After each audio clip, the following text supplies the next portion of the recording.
Assalamualaikum warahmatullahi wabarakatuh.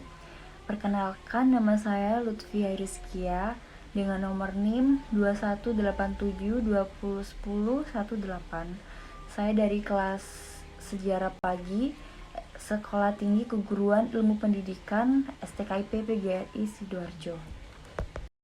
Saya di sini akan mempresentasikan hasil jawaban ujian akhir semester di mata kuliah Sosiologi dengan dosen pengampu Ibu Izatul Fijria, MPD.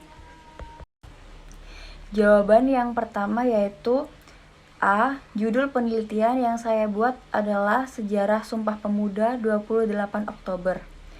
Menurut saya, menariknya dari penelitian yang saya kaji, selain kita bisa lebih memahami sejarah peristiwa Sumpah Pemuda dan kaitannya dengan sosiologi, peran atas sosial, kelompok sosial, dan interaksi sosialnya. Kita juga bisa memiliki gambaran bagaimana mengarahkan atau memberikan saran akan pembinaan publik pemuda untuk menjadi pemuda Indonesia lebih berkualitas, bertakwa kepada Tuhan Yang Maha Esa, berakhlak mulia, sehat bijaksana, berdaya cipta, imajinatif, dan lain sebagainya. Kemudian teori sosiologi yang ada dalam penelitian. Teori fungsionalisme struktural. Teori ini menduga stratifikasi sosial atau hierarki menjadi sebuah keniscayaan. Setiap warga bekerja pada suatu sistem yang terstratifikasi dan semuanya berfungsi sinkron kebutuhan sistem sosial. Perlu digarisbawahi bahwa stratifikasi bukan mengenai seseorang yang menempati jabatan tertentu, akan tetapi mengenai posisi sosial pada suatu sistem. Setiap posisi sanggup diibaratkan organ tubuh, maka terdapat jantung, hati, ginjal, dan sebagainya. Semua organ bekerja memenuhi kebutuhan fungsional bagi tubuh. Apabila keliru satu posisi sosial nil berfungsi, setiap sosial akan kacau. Masyarakat mengalami disorganisasi. Kemudian teori dramaturgi sebagai teori sosiologi memahami kehidupan sosial melalui interaksi sosial. Dalam proses interaksi sosial, konsep diri atau the self dibentuk melalui interaksi dengan orang lain dalam situasi sosial tertentu. Pendekatan dramaturgis membagi dunia menjadi dua, depan panggung dan belakang panggung. Interaksi sosial kebanyakan terjadi di depan panggung. Diri bukan dimiliki oleh aktor, melainkan produk dari interaksi dramaturgis antara aktor dan audiens. Audiens bisa berupa lawan bicara, orang sekitar, atau dunia sosial secara lebih luas. Ketika berinteraksi di depan panggung, aktor mengatur tampilan diri sedemikian rupa agar diterima oleh audiens. Pengaturan ini disebut manajemen impresi, yaitu menciptakan kesan agar diterima secara sosial.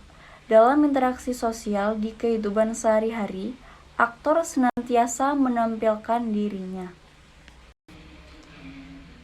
Kemudian, integrasi sosial adalah proses penyesuaian unsur-unsur sosial yang berbeda sehingga membentuk kesatuan masyarakat yang serasi. Integrasi sosial mengacu pada kesepakatan bersama di masyarakat terkait sistem makna, bahasa, budaya, dan lainnya, yang meminimalisir perbedaan dan mendorong semua kelompok untuk hidup berdampingan. Sosiologi merupakan disiplin ilmu mandiri yang berdiri sendiri dan telah terlepas dari pengaruh ilmu filsafat. Kata sosiologi sendiri berasal dari bahasa Latin socius yang berarti kawan atau teman. Kemudian ditambah dengan kata logos yang berarti ilmu pengetahuan. Istilah sosius dan logos ini digunakan pertama kali pada buku berjudul Cours de Philosophie Positif yang ditulis oleh Auguste Comte. Pada dasarnya, ketika berkonsentrasi pada humanisme, itu berarti berkonsentrasi pada studi masyarakat. Karena masyarakat adalah kumpulan individu-individu yang mempunyai hubungan satu sama lain dan sama-sama memiliki kepentingan, termasuk masyarakat dan budaya. Sebagai ilmu yang dibawa ke dunia dengan tujuan ilmu, humanisme berkonsentrasi pada berbagai hal yang terjadi di daerah publik, seperti perilaku individu di arena publik, perilaku masyarakat itu sendiri, aktivitas sosial, dan berbagai hal lainnya. Ilmu sosial diperoleh oleh persepsi individu dan perilaku sosial masyarakat setempat, baik yang sedang berkembang maupun yang sedang digarap oleh daerah setempat dalam kehidupan sehari-hari. Persepsi ini dapat dibuat dengan banyak artikel, terlepas dari apakah keluarga, pertemuan etnis atau etnis tertentu, asosiasi atau organisasi, negara, dan ekstensi politik, sosial, keuangan, dan sosial yang berbeda. Semua itu berubah menjadi objek pengembangan ilmu sosial. Hubungan antara ilmu sosial dan peristiwa-peristiwa yang direkam dari Sumpah Remaja dimulai dengan kemungkinan janji pemuda. Pemikiran untuk mengadakan Kongres Pemuda kedua datang dari Persatuan Pelajar Indonesia atau PPPI, sebuah perkumpulan muda yang terdiri dari mahasiswa-mahasiswa dan seluruh Indonesia. Atas dorongan PPPI, Kongres digelar dalam 3 struktur unik dan dipisahkan menjadi 3 majelis. Inilah yang melahirkan Sumpah Pemuda. Jawaban nomor 2 yaitu unsur kebudayaan yang ada pada tempat tinggal saya sekarang.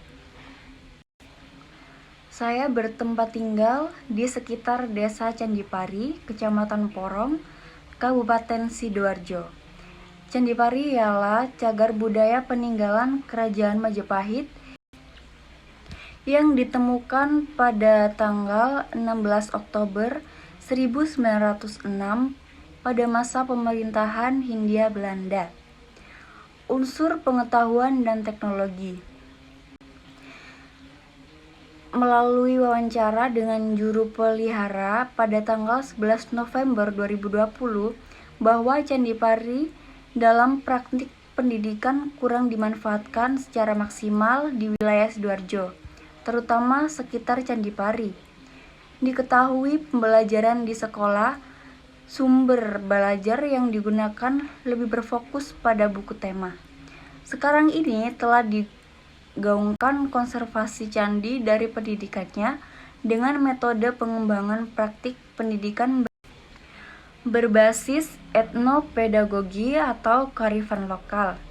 Isinya nanti para hanya mengetahui kejadian masa Majapahit, tetapi juga bisa mengidentifikasi candi sebagai wujud kearifan lokal. Mengembangkan pembelajaran dengan memahami potensi dan keunikan lokal untuk membentuk pemahaman terhadap keunggulan dan kearifan di sekitar tempat tinggalnya. Dengan menjadikan candi yang merupakan bentuk kearifan lokal berwujud nyata yang keberadaannya di lingkungan masyarakat selain dapat meningkatkan produktivitas pembelajaran, dalam penyampaian materi juga dapat memberikan pengetahuan mengenai kearifan lokal di lingkungan sekitar, sehingga pembelajaran yang diperoleh lebih bermakna. Candipari dapat dikembangkan menjadi beberapa model pembelajaran tematik integratif, salah satunya yakni model jaring laba-laba atau webet, yang mana menggunakan teknologi internet atau gadget. Kemudian unsur sosial dan religi. Praktik konservasi mengenai Candipari telah dilakukan dengan baik oleh masyarakat dan pemerintah dari pihak Disporapar dan bersinergi dengan BPCB Jawa Timur. Candipari digunakan sebagai tempat sembahyang umat Hindu. Seiring perkembangan masuknya agama Islam di Indonesia, Masyarakat Desa Candipari didominasi beragama Islam, sehingga selain fungsi candi sebagai ritual keagamaan oleh masyarakat beragama Hindu, Candipari juga memiliki fungsi lain bagi masyarakat, khususnya warga Desa Candipari yang mayoritas dari etnis Jawa dan beragama Islam. Fungsi Candipari antara lain yakni sebagai tempat berkumpulnya masyarakat sekitar candi, kegiatan wayangan yang dilaksanakan di pendopo candi sebelum puasa Ramadan, hingga dijadikan sebagai tempat berdoa agama lain, namun tetap berdoa sesuai keyakinan masing-masing, karena menganggap bangunan tersebut sebagai bangunan suci. Masyarakat sekitar candi sangat menghormati bangunan tersebut. Unsur kebudayaan. Candipari memiliki bangunan yang unik, yakni merupakan bangunan peninggalan Majapahit, namun mengadopsi gaya bangunan dari Campa. Batuan penyusun Candipari terdiri atas 90% batu bata yang terlihat hampir seluruh bagian bangunan candi, dari 10% batu andesit yang terdapat pada bagian atas pintu masuk candi, serta hiasan pada sisi kanan kiri tangga yang saat ini hanya tersisa satu bagian saja. Pemakaian bahan penyusun candi yakni batu bata yang merupakan ciri khas dari candi-candi di daerah Jawa Timur, khususnya pada periode Majapahit. Selain batu bata, terdapat batu andesit yang berada di pintu masuk candi, serta pada hiasan tangga Candipari. Pada dinding candi bagian utara, timur, dan selatan terdapat dua lubang angin tiup bagian dinding. Jadi total seluruh lubang angin berjumlah 6 buah. Pada dinding Candipari juga terdapat hiasan dekoratif berupa relief bergambar kuda dilempati ikan. Kemudian jawaban nomor 3, pengaruh perubahan sosial modernisasi dari Candipari. Deskripsi nomor 2 itu paling menonjol dari terlihatnya perkembangan ilmu pengetahuan dan teknologi. Perkembangan ini dapat dirasakan oleh masyarakat yang dapat digunakan untuk mendorong ataupun meningkatkan kualitas kehidupan dan juga bentuk pembelajaran bagi peserta didik setempat. Contohnya memiliki komputer, laptop, handphone. Selanjutnya juga terjadi perubahan pola pikir masyarakat yang lebih maju. Mau beradaptasi pada dilihat bahwa masyarakat mau mengembangkan konservasi Candipari bersama dengan pemerintah. Adaptasi terkait fungsi candi dan lain sebagainya. Selain itu juga dijadikannya Candipari sebagai tempat wisata bisa meningkatkan kehidupan yang lebih baik. Dimaksudkan masyarakat bisa ikut berdagang, menjadi karcis, dan tour guide, dan lain-lain. Jawaban nomor 4, stratifikasi sosial adalah pembagian kelompok masyarakat menjadi strata individu. Mobilitas sosial adalah perpindahan individu atau kelompok orang dari lapisan satu ke lapisan lainnya. Stratifikasi sosial atau klasifikasi hierarki seseorang erat kaitannya dengan proses perpindahan orang dari kelas yang berbeda, baik secara horizontal maupun vertikal. Contohnya, seorang karyawan tingkat rendah dipromosikan menjadi manajer atas keberhasilan dan prestasinya, yang mengakibatkan peningkatan tingkat pendapatannya. Status sosial tidak bisa dikaitkan status sosial akan naik kecuali taraf hidup berubah. Contoh lain, seorang wanita dari keluarga yang sangat sederhana menikah dengan pria dari keluarga yang kaya dan dihormati di masyarakatnya. Pernikahan ini dapat meningkatkan status wanita. Pindah tempat tinggal untuk meningkatkan status sosial, seseorang dapat berpindah dari tempat tinggalnya yang lama ke tempat tinggal yang baru. atau dengan membuat hunian lamanya menjadi lebih indah dan mewah. Mereka yang memiliki perumahan mewah otomatis dicap oleh masyarakat dan menunjukkan tren sosial yang naik. Berikut contoh adanya mobilitas sosial dalam sistem stratifikasi sosial di suatu perusahaan. Nah, berikut ini adalah contoh bagannya.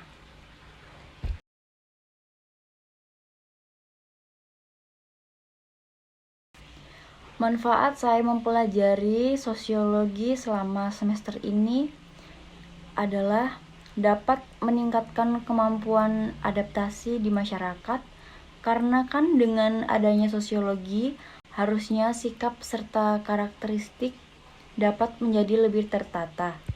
Kemudian dapat meningkatkan kesadaran dan kepedulian sosial.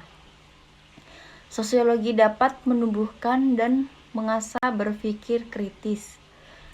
Dan juga dalam pendidikan sejarah dengan sosiologi, kita lebih dapat mengenal kebudayaan nasional di Indonesia dan upaya pelestariannya. Dapat digunakan dalam mengambil suatu keputusan dalam bidang pendidikan dan juga mempererat hubungan antara individu dan kelompok masyarakat dengan nilai sejarah atau peristiwa terdahulu. Sekian presentasi dari saya. Apabila ada salah kata atau kekurangan, mohon dimaklumi dan dimaafkan. Wassalamualaikum warahmatullahi wabarakatuh.